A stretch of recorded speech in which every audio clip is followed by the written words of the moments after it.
Hello and welcome to East Coast in Focus, the fourth season of Lights Camera Inclusion, a video series by the Canada Media Fund. This season takes us to beautiful Nova Scotia and New Brunswick, where producers and filmmakers are shaping powerful stories from the Atlantic provinces. Voices that often go underrepresented on the national stage. From Halifax to Moncton, we'll explore the realities of building a career away from Canada's largest screen industry hubs and what makes regional perspectives so vital. We'll also highlight the role of key festivals, like the Atlantic International Film Festival in Halifax, the Lunenburg Doc Fest, and FICFA in Moncton. Platforms that connect local stories with national and international audiences. So, what does it take to create authentic stories that are rooted here but still travel far and wide? Join me as we find out, along with some very inspiring voices from the East Coast.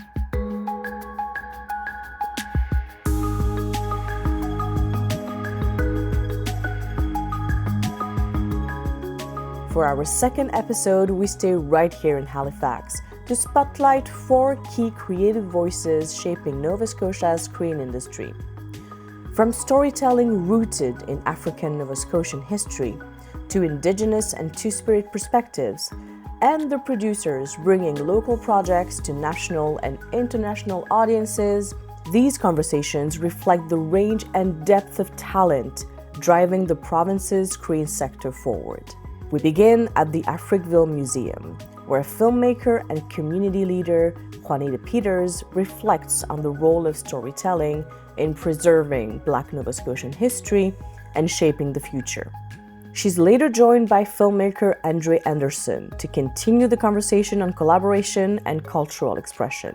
You'll read about the things that came into Africville that made life difficult. But I hope that you'll also read about what made life beautiful. Hi, Juanita. Good Thank afternoon. you so much for having us here today. You wear and have worn so many hats. You're an artist, you're a writer, you're an actor, a director, and you're the director of the Africville Museum, where we are right now. So can you start off by telling me a little bit of the history of this place and its significance to the community? Sure. Let's start with, this is a replica. So this building that we're standing in right now is what the last church to exist in this community, known as Africville, this is what it looked like. And this was built in 2012. It comes out of the 2010 apology from the then mayor, Peter Kelly, and council. And what they were apologizing for was the way the community was treated and the destruction of this community. And let's just talk a little bit about not just the significance to the community, but the significance of the story of Africville and its people and African people in Nova Scotia to the whole Canadian and universal context. So Black life in Canada began in Nova Scotia. And I think that's really important for people to understand. So it wasn't through the Underground Railroad. I ruined a lot of people's education. Black life, after the first Black person to be known to have been in Nova Scotia was in 1605 with Matthew da Costa, a free man, interpreter, spoke English, French, and Portuguese. And then, of course, the larger migrations coming after the American Revolution and the War of 1812. Thousands of Blacks arriving, after those moments in time and settling here in Shabuktuk, Nova Scotia, and building lives. You have a very rich career in the screen industries, and you have done a lot to highlight and elevate this history that has been, erased in many respects. How does museum work and the work that you've done in film and television, how do they intersect in preserving that voice? Yeah, I actually look at the work at the museum the same. It's storytelling. It's experience.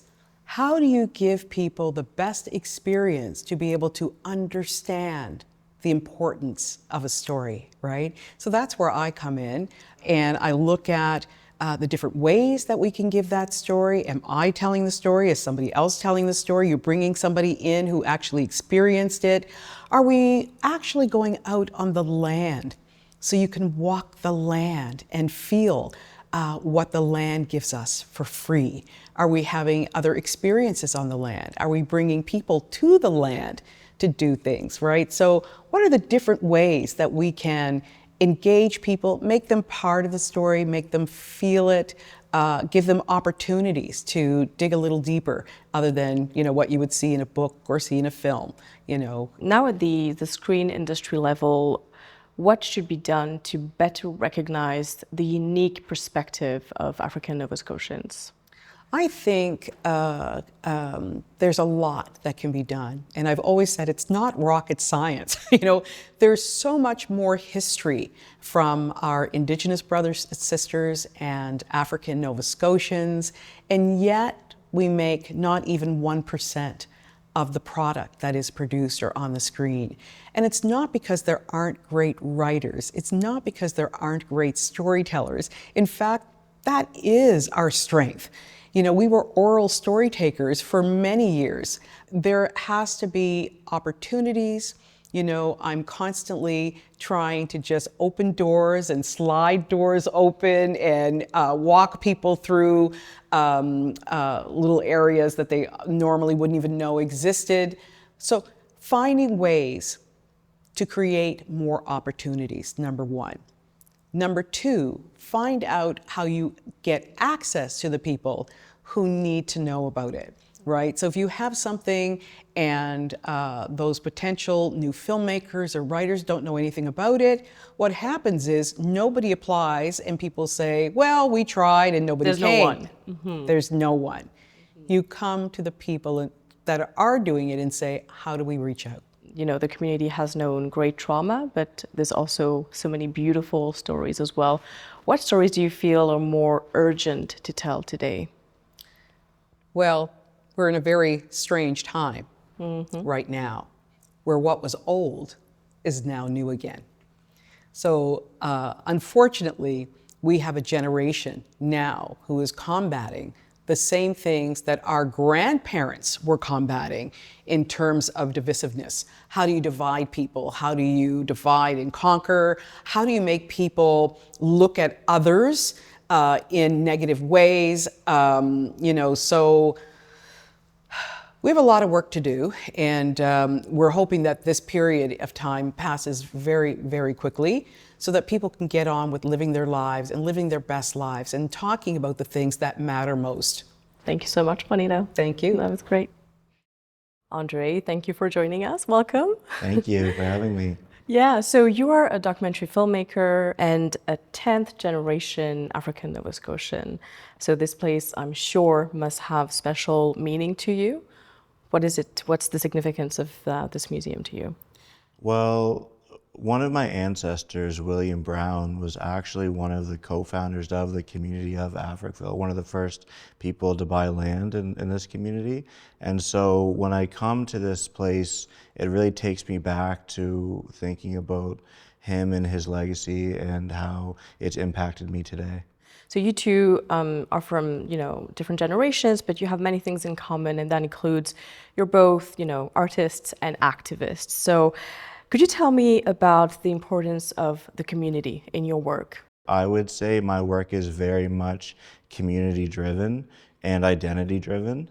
I work with my community from pre-production, production, and even post-production in different capacities.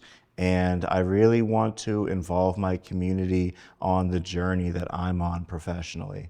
Earlier you were touching on the importance of orality, which is central in Africa, in African communities everywhere. Did that play a big part in your childhood? Oh yeah, and let me say this. If your parents put your pajamas on you early, like for supper, that meant company was coming over and I was gonna have to lay over the grate upstairs and listen to what they were talking about. And when I got 9 years of age, I received something called a cassette recorder, which you may never have seen, Andre, but that cassette recorder, I made sure those batteries were ready because I would set that cassette recorder over the grate and tape the conversations. Really? I never understood 90% of what they were talking about, but I understood the feelings that went with it. This made them excited. This made them mad. This made them, everybody. Those were what I really fed off of, is the energies of people. But as a 9-year-old, you really didn't always understand the context of what they were talking about, but I understood it later. And do you feel that today in modern media formats, how do we preserve that orality? Does it still have a place? I feel that it still has a place. I feel that it is a great opportunity for us to go into communities of storytellers and highlight the different stories that are being told and passed down.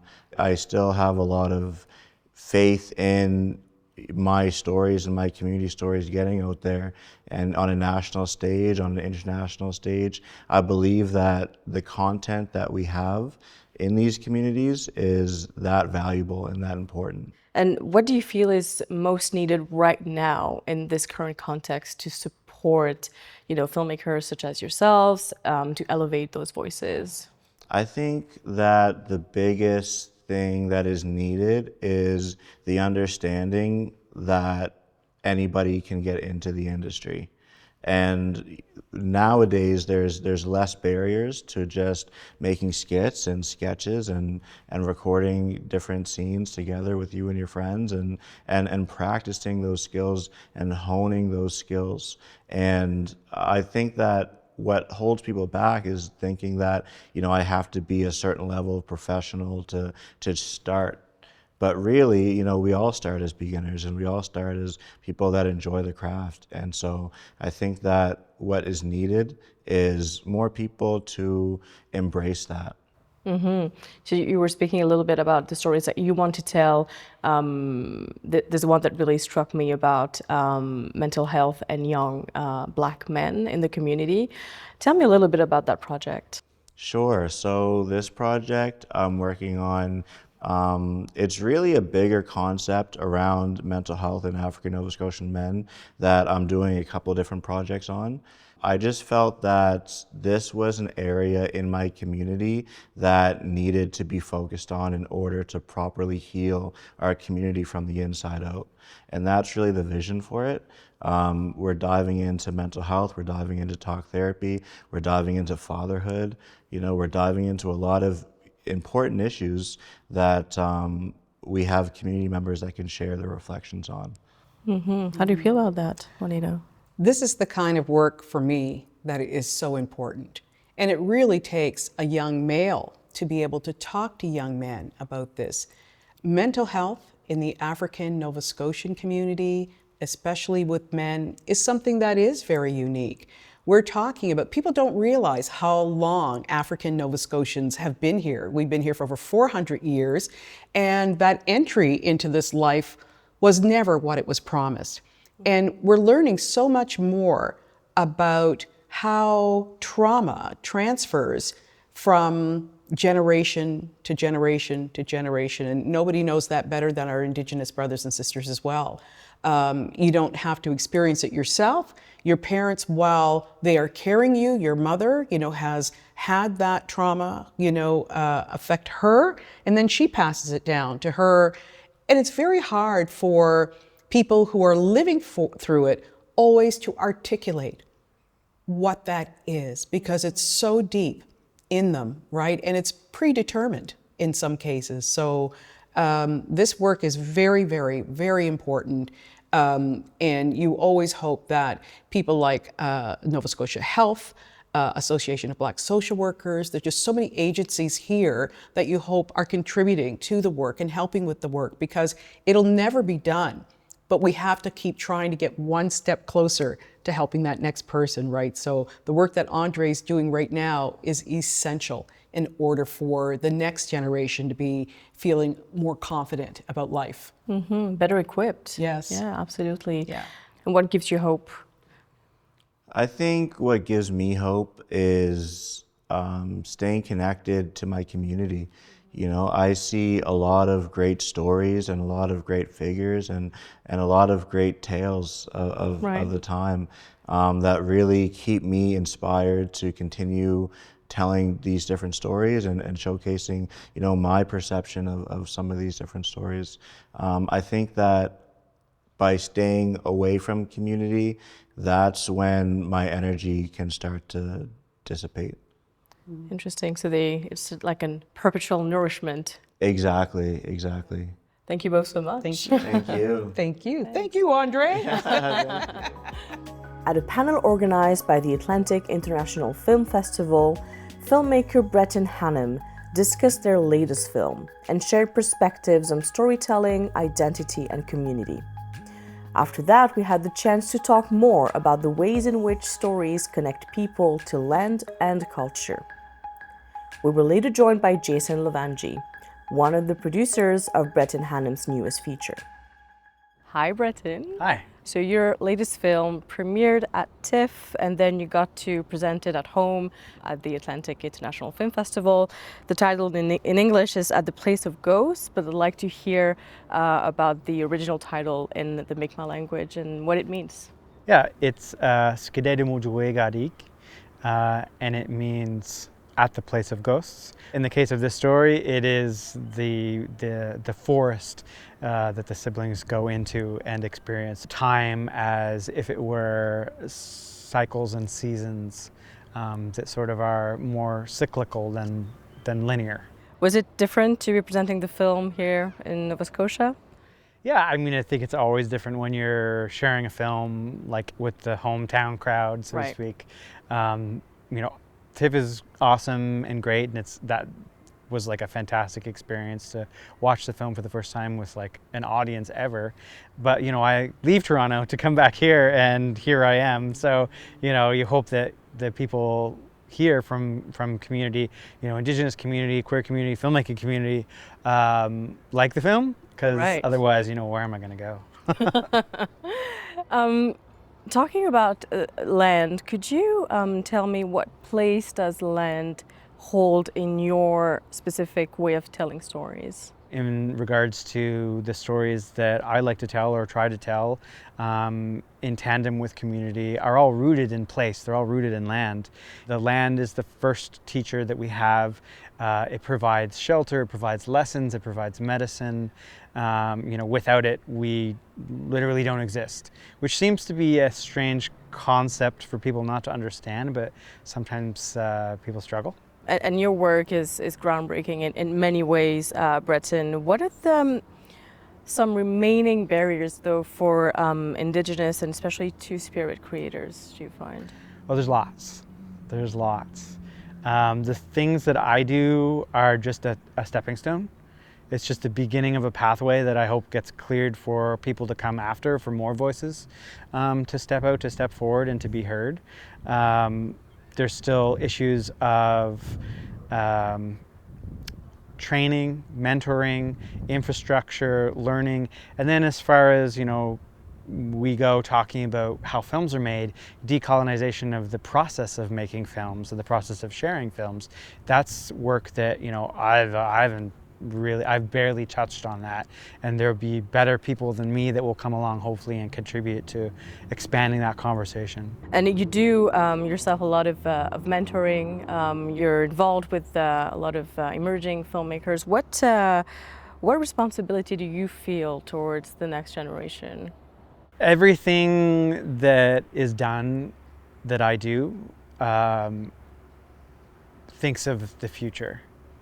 I don't know what shape it will manifest or how it will be used, but that is sort of that's my motivation to do anything.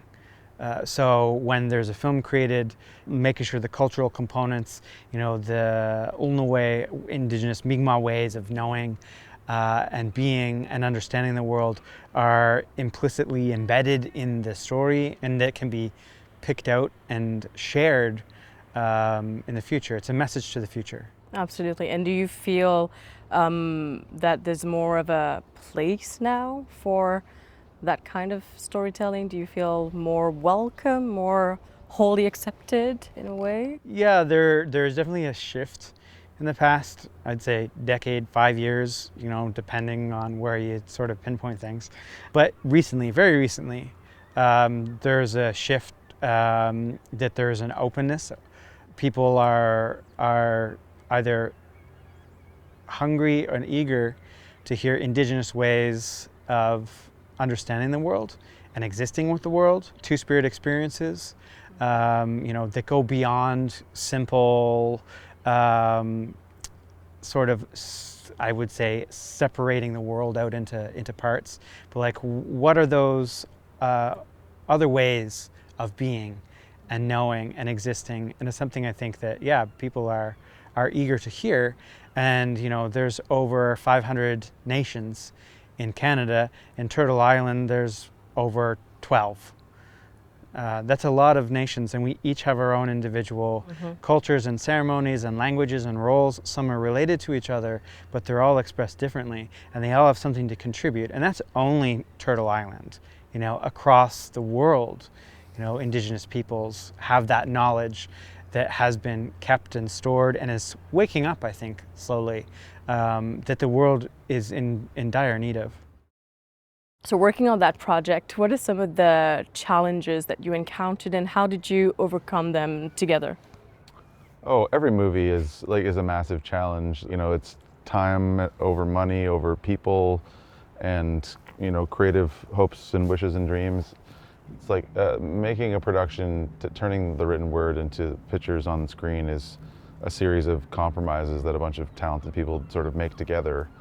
So making a movie in the woods, I think this would be the most scouting I've ever done on a film. Yeah. We basically deployed canoes across this province with GoPros so that we could cover more ground to figure out where we wanted to make this film, which was really important to us to not just try to find the woods next to the best parking lot, but in fact show the very small amount of remaining old growth in Nova Scotia, because as one of the first settled places in North America, it is also one of the most forested. It was really inspiring to sort of see all of the beauty that's a little deeper beyond the typical coastline that you see in the postcards. Breton, what did you most appreciate about Jason's approach? Jason's a very creative producer, so it's very easy to discuss. I mean, we talk about, very boring stuff, I won't get into that. Insurance and all that stuff. But, those are realities, but really it's nice to be able to talk to like another filmmaker who understands that creative sort of process and intent. It's not just about like, this is the easiest thing to do. Often I think we pick the hardest things to do. We picked the hard road in a lot of ways on this film. Yeah. But it's also a two-hander in the woods. The most important part was for Breton to be able to work with the performers he selected in these roles to make sure that the voice translated from the page to the screen. And I think it was important to make space for that, for sure. Of course. But then you were speaking about the importance of land. Jason, I was wondering, what keeps you, as a producer, what keeps you rooted here in Nova Scotia? My house is 20 minutes from the beach. That's a very good reason. It's interesting. I think that I've flirted with other production centers and living different places, but this has always felt like home, and because it is. We make movies in lots of far-flung places and get to travel a lot all year round, and so it's a nice balance to be able to come to a city like Halifax that has a little bit of everything and be close to nature, but also, I think see the world because of what we work on and where we travel to, finance, develop, and create movies. I'm guessing there's obviously hurdles with being kind of away from the main hubs, but I guess there's some unique opportunities and good things too, like a bit more distance maybe. Yeah, I think that we grow differently here as creative personnel and as business people. I would contend that a lot of people here get a more diversity of experience when there's less work, there's more emphasis to chase down the opportunities that are available, and I think as a result we have really excellent crews that work on films here because they have had diversity of experience. You know, like there are people in other centers that have just stapled receipts to a piece of paper for 7 years and they have no other experience or responsibility within the machine of making a movie. So we feel really lucky in terms of our production resources here. You can't do everything, but yeah, and you know, we're the closest place in Canada to Europe, so that doesn't hurt either. So you were mentioning Europe here. What do you think is important when engaging in a co-production? Well, you know, you're basically creating an ad hoc family for 3 to 5 years, so you have to make sure that you like each other first and foremost, and that you provide, you know, complementary skill sets and resources to make the film better.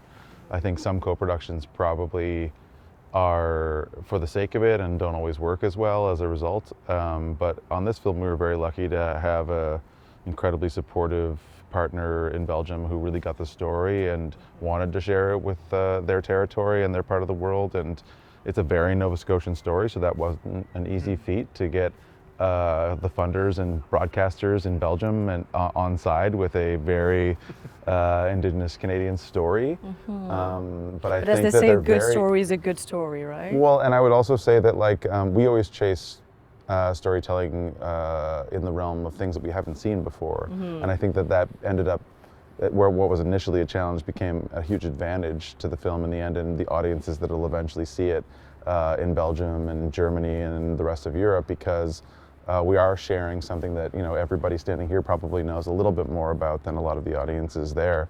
And in that way, sort of joining in Breton's mission to sort of share their culture with the world. And I think that Belgium had incredible resources for this film in post that otherwise wouldn't have been available to us here in Halifax. And so there was a lot of really great synergies with the people who invested their time and energy into what we made. Thank you so much, both of you. Thanks for your time. You're welcome. Thank you. Walalan, walalan.